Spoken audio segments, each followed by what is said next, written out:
Have you ever heard of the St. Elmo haunted hayride incident? No? I was shocked to hear that something so gruesome happened, and most of the world doesn't know about it.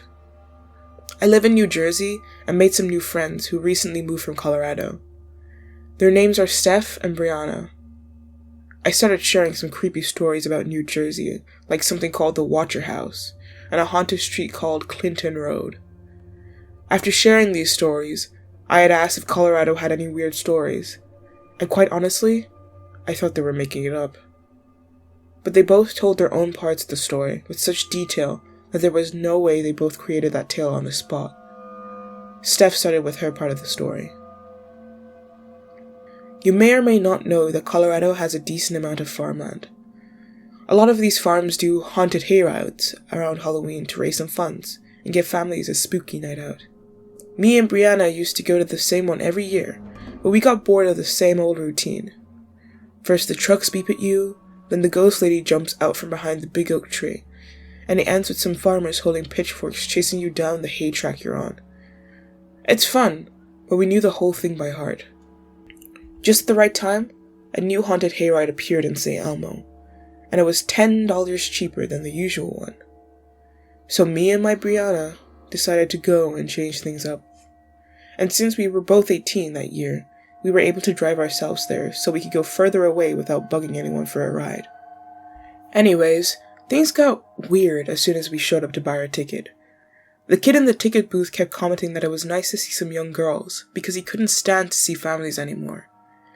He made very strange comments like, the first family that showed up should be hung because they were so stupid and annoying. We thought that maybe he was just in character or he's an angry teenager. Well, we waited in line and then boarded the large hay truck with a couple of other families. Both had younger kids. The strangeness continued right away as the truck driver didn't say a word as he drove. No spooky stories about the woods or anything like that. He just faced forward and drove silently. Soon, a rotten stench filled the air. It was awful, and it felt like it was sticking in my nose. And the longer we drove, the worse it got.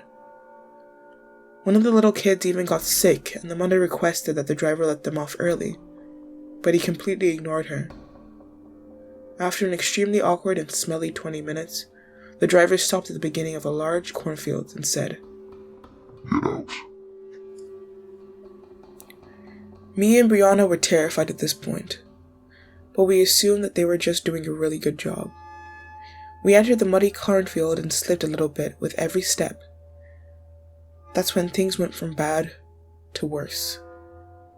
We stuck with one of the younger couples that started talking to us because we were all equally creeped out. They were pretty cool. Their names were Bill and Jane. A few minutes into the walk, Bill spotted something not right. There was a body shoved into thick corn stalks. We all thought the same thing. It's fake and it's meant to scare us.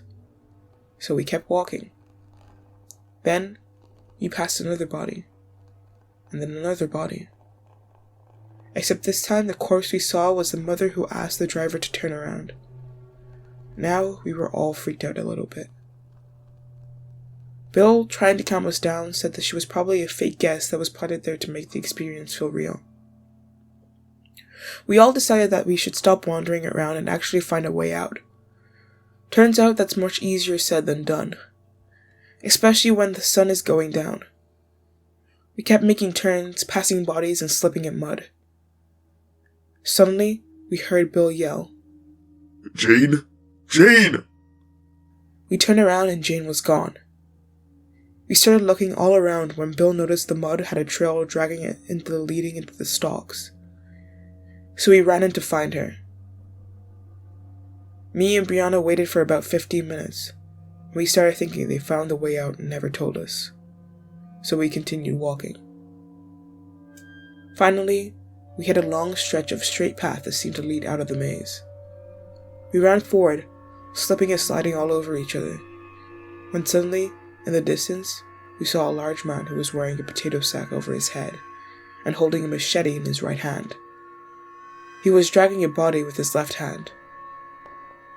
We stopped short and Brianna fell to the ground, which gained his attention.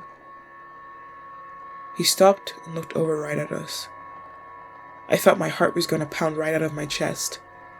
He dropped the body and started making his way towards us, picking up speed with each step. We turned and ran back into the maze, but we heard his pounding footsteps nearby. Out of nowhere, a hand reached out of the cornstalks and grabbed Brianna by the hair. She screamed as I tried to pull her away from him, but he yanked her into the stalks. I cried and screamed, but then I heard heavy footsteps coming towards me, so I ran. I couldn't believe what Steph was telling me. There was no way that this could be real. But then, Brianna chimed in and shared her part of the experience and finished the story. She goes on to tell me everything she saw, which leads to the end. If you want to hear part 2, be sure to check out the YouTube channel Fear Darkness to hear Brianna's experience. Stay safe, and bye.